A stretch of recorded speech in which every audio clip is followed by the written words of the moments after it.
et bienvenue sur l'amour dans l'air 777. Alors pour la vidéo d'aujourd'hui, nous allons parler de votre situation sentimentale pour le mois de juin 2024. Donc pour commencer, on va d'abord voir votre situation actuelle, comment ça se passe pour vous, faire une petite mise au point. Et ensuite, on va voir qui vient vers vous durant le mois de juin. On va voir qui est cette personne au niveau de sa personnalité, de son physique, ses sentiments, qu'est-ce qu'elle pense de vous. Et ensuite, on va voir ses initiales et son signe astrologique. Donc, c'est parti, on commence tout de suite avec votre situation actuelle.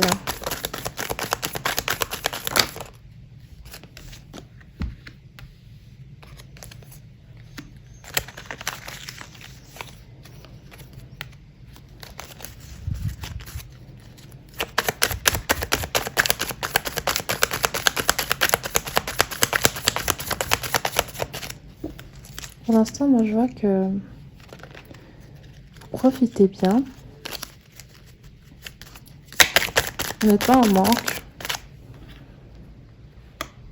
Ah bah, ok. Vous n'êtes pas en manque parce qu'en fait, je crois que vous avez quand même des problèmes d'addiction au niveau relationnel ou sexuel. Et vous essayez de vous concentrer sur votre vie, sur votre profession, sur vous, pour essayer de ne pas succomber à ça. Mais j'ai l'impression que certains d'entre vous avaient des addictions au niveau sexualité, peut-être pornographie, peut-être les relations superficielles, les sites de rencontres, peut-être les boîtes de nuit, les choses propices un peu à la sexualité. Peut-être aussi la masturbation, ce genre de choses. C'est ce que je ressens en fait.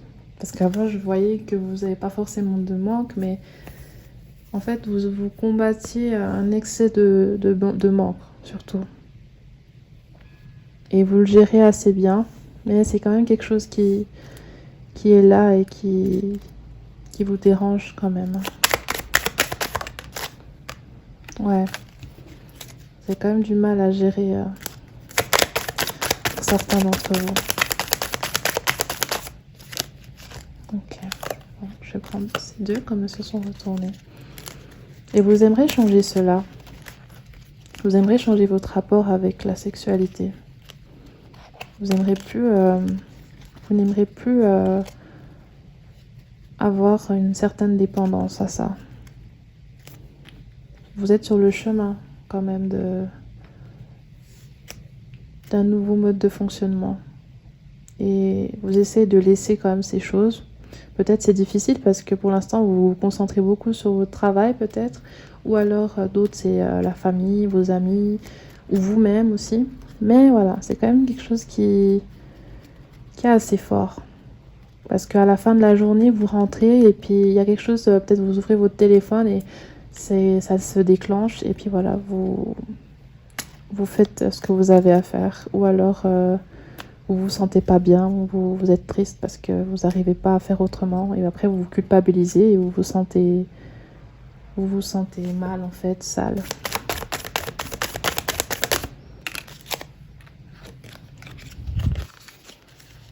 Le problème, c'est que pour certaines personnes qui succombent à cela et qui ont du mal encore à se libérer, sur le long terme... Attendez, ok. Sur le long terme, ça peut être pénible pour vous d'avoir des relations authentiques, en fait. Ça peut être difficile pour vous d'avoir une relation authentique. Maintenant, c'est à vous de voir aussi si vous êtes prêt à travailler sur cette addiction-là, si vous êtes prêt à remodifier certaines configurations que vous avez construites, je pense, depuis l'adolescence. Et si vous savez que vous pouvez avoir du plaisir autrement, si vous savez aussi que vous n'êtes pas... Votre identité, c'est pas forcément d'avoir 40 000 conquêtes ou de coucher directement le premier soir, ce genre de choses. Et si vous savez aussi que vous vous avez le choix en fait. Vous avez le choix de ce que vous voulez. Vous n'êtes pas dépendant. Si vous acceptez cette idée-là, après avoir fait certains efforts, après avoir mis de côté aussi certaines habitudes, si vous acceptez de sortir progressivement de ce lien que vous avez de cette instabilité que vous avez avec les rapports, la sexualité en général, si vous acceptez que vous êtes maître de votre vie et que vous méritez d'avoir une liberté, une jouissance qui n'a pas un lien avec quelque chose d'instable, qui vous tire vers le bas, qui vous culpabilise et qui vous rend addict, ben voilà, ce sera le début d'une vraie joie en fait, d'un vrai rapport avec ça, qui sera pas malsain, qui va pas vous culpabiliser et dont vous n'aurez pas honte finalement, parce que ce sera plus lié à des tendances, à des choses qui un peu fait dans le noir, dans l'obscurité, et puis vous pourrez être vous-même et vous pourrez avoir la possibilité de débloquer des expériences qui vont vous rassurer dans ce choix que vous avez pris de ne plus être dans cette direction un peu pas obscure, mais je dirais qui n'est pas vraiment ce que vous êtes en fait. Alors, qui vient vers vous, mes amis? Qui est cette personne qui vient vers vous au mois de juin?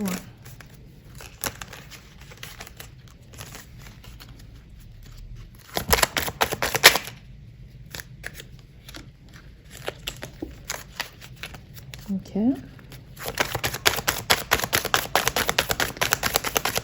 Que veut nous dire cette as d'épée?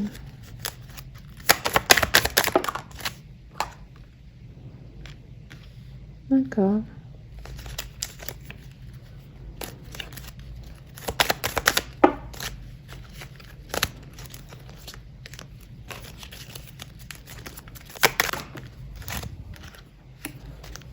Ok, ça peut être une ex-relation, quelqu'un du passé avec lequel vous avez coupé la communication, ou c'est cette personne qui a coupé la communication, c'est aussi possible.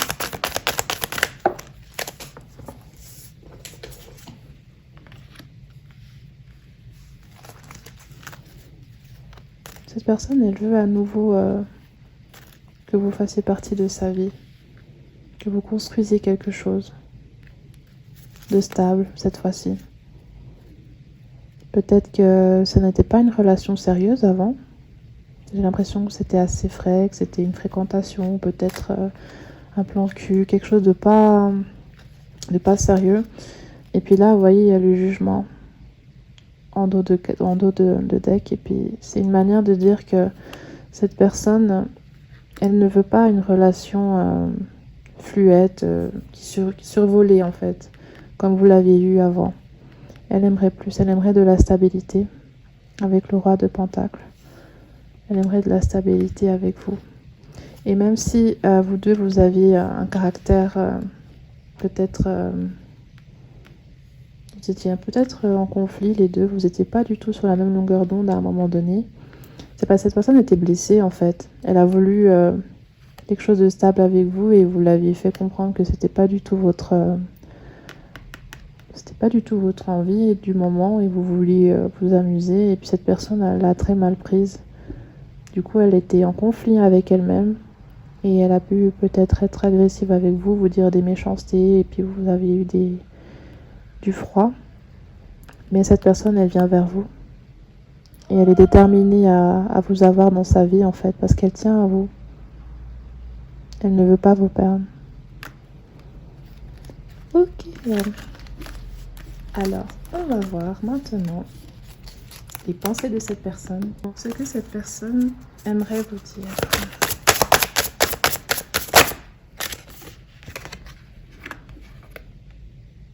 J'ai des problèmes d'abandon, j'ai des blessures d'abandon. J'ai grandi dans une famille monoparentale et j'ai eu un passé difficile. J'ai eu une enfance difficile. Je regarde mon téléphone tous les jours en espérant que tu verras le message que je t'ai envoyé. Oh non, excusez-moi, c'est pas ça. Je regarde mon téléphone tous les jours en espérant voir un message de ta part. Ouais. Il n'y a pas de communication entre vous deux. Elle va peut-être vous écrire finalement parce qu'elle aura tellement attendu qu'elle va se lâcher et puis en juin, elle viendra vers vous. Tu es différent du reste. Il ne signifie rien pour moi. Tu es la seule personne que je veux. C'est ça. Cette personne avait aussi peut-être l'habitude d'avoir des relations superficielles, de s'amuser, mais quand elle vous a eu dans sa vie, et malgré que pour vous, votre relation n'était pas sérieuse, cette personne, elle n'est pas satisfaite de ça. Elle veut plus, clairement.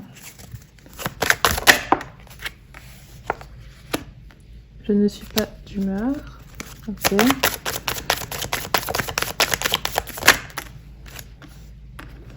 J'attends une réponse de votre part. Oui, ben c'est exactement ça.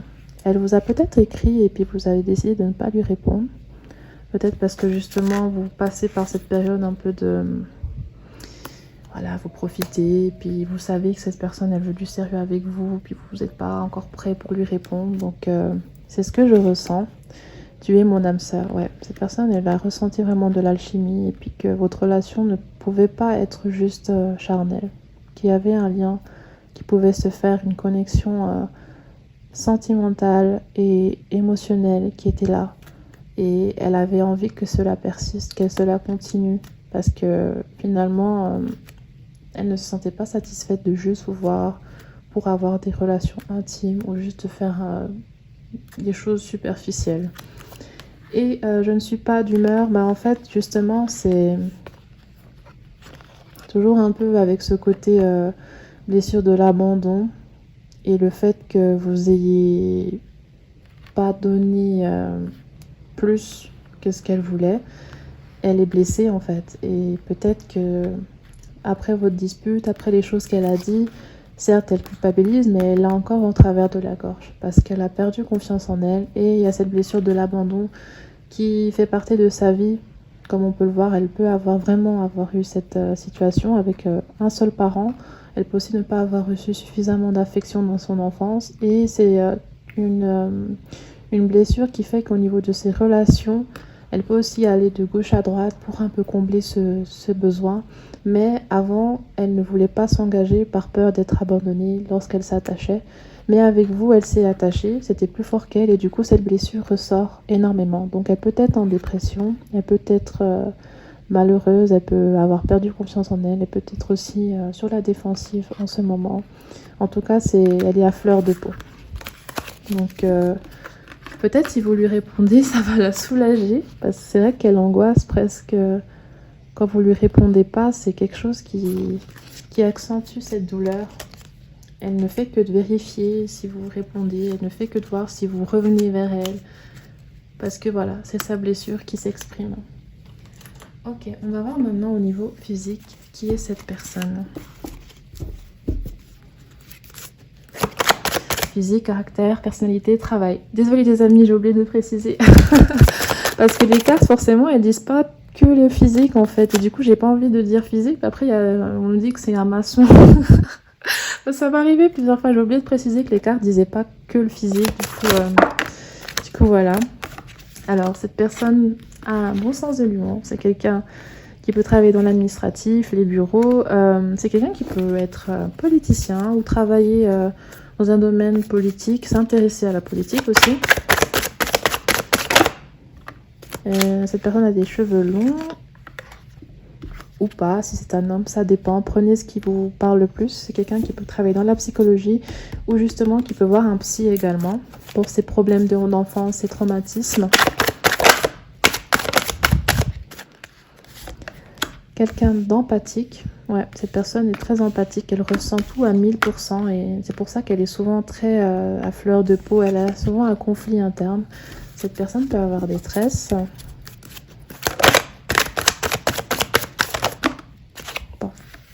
Je prends tout. Quelqu'un qui peut travailler dans l'éducation, la pédagogie, être enseignant. Quelqu'un d'assez jeune dans la tête, qui profite, comme je vous ai dit, qui peut un peu voilà, survoler de relation en relation. C'est quelqu'un de têtu, d'entêté, qui veut pas changer de perspective, qui pense qu'il n'y a pas d'autre option que la sienne. Et dans cette situation, c'est vous qu'elle veut absolument. C'est quelqu'un qui peut être écrivaine, ou qui vous écrit, ou qui va vous écrire. Moi, j'ai vraiment l'impression qu'elle va vous écrire en juin. Cette personne peut avoir des formes généreuses. C'est quelqu'un qui peut être grand de taille.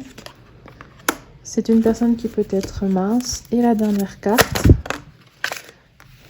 Donc, vous prenez ce qui vous parle le plus. Hein. C'est pas obligatoire que cette personne ait là toutes les caractéristiques. Là, c'est plusieurs caractéristiques en lien avec les énergies que je reçois. Et comme c'est général, il faut que ce soit vous qui mettez le doigt sur ce qui vous concerne. Et cette personne peut être rousse. Voilà les amis, on va tirer maintenant les initiales de cette personne et ces signes astrologiques suivantes. R, H, V, E, G, T, P, K, H, U, G, U et H. Signe astrologique.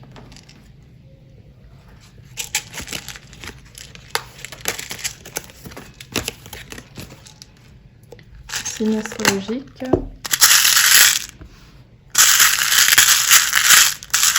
Les signes astrologiques sont Bélier, Taureau, Sagittaire, Vierge, Scorpion, Gémeaux, Verseau. Ok, donc Bélier, Taureau, Sagittaire, Vierge, Scorpion, Gémeaux et Verseau. Voilà mes amis, j'espère que cette vidéo vous a plu, qu'elle a pu vous donner quelques éclaircissements et qu'elle va vous aider pour la suite. Je vous souhaite une excellente semaine, un super mois de juin et je vous dis à bientôt. Bye bye.